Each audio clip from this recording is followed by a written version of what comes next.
Welcome to the History Lord channel. You join me here today, rather wet, a little bit bedraggled, and I'm no longer in London. I'm here in the Cotswolds because today I'm on a holiday with my other half, who's currently behind the camera, not James. There we are, that's my other half. And I'm halfway up a very steep hill on the Cotswold Way up to see the Broadway Tower.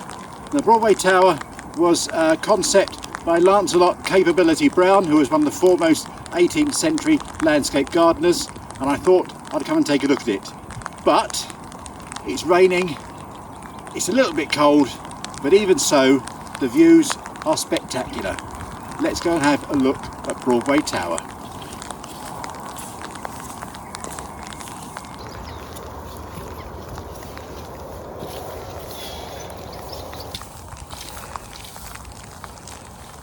I found it! At long last, I found it. Let's go have a look.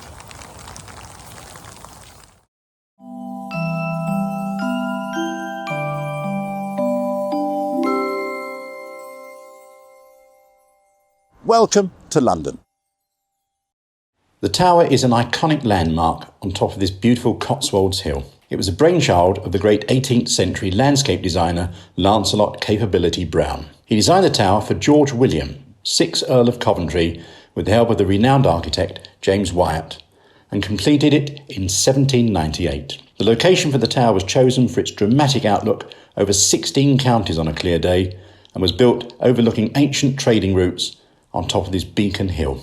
James Wyatt designed his Saxon tower as an eccentric amalgamation of architectural components, ranging from turrets and battlements to gargoyles and balconies. Today, the tower houses exhibitions on 3 floors about the history of its colourful past. There are examples of the work of William Morris and the tower's link to the arts and crafts movement.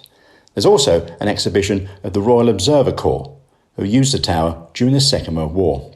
One major incident happened on the 2nd of June 1943, when an Armstrong Whitworth Whitley bomber crashed by the tower. At the time of the tragedy, the tower was being used by the Royal Observer Corps as a post. First on the scene were 2 Corps members, Albert Lowe and Ernest Hollington. Braving the flames, they pulled all 5 airmen clear of the burning aircraft. Sadly, 4 were dead. A 5th was still alive, and he was taken to the nearby tower, but sadly, he died soon afterwards. The aircraft was on an exercise, but after 3 hours, the weather deteriorated and rain and low cloud descended. The aircraft, Z6639, was told to go around by the controller. On the 2nd circuit, during the climb-out turn, it crashed onto the hill. A memorial now stands near the spot to commemorate the 5 servicemen who lost their lives. There's also a Cold War remnant at the Broadway Tower, in the shape of a nuclear bunker. This former monitoring bunker was once part of a wider network of similar structures all over the United Kingdom, built to study and report the effects of a nuclear explosion and the resulting radioactive fallout. You can visit the tower today and the 50 or so acres of parkland that has roaming deer. And if you don't fancy the 1,000-foot climb up the hill, you can always drive up. Thank you very much for watching today. I do hope you enjoy these videos, and James and myself hope you enjoy these particular holiday videos that we've been putting up recently. If you do want to subscribe to the channel, then please do. And if you want to know when videos are uploaded, there's a little bell just down below to tell you when they are. If you want to see what we do outside of these videos, then please go to historylord.co.uk, see about one of my walking tours of London, or have a pop down in the description below and see what James does on his YouTube channel, which is called Last Line Films.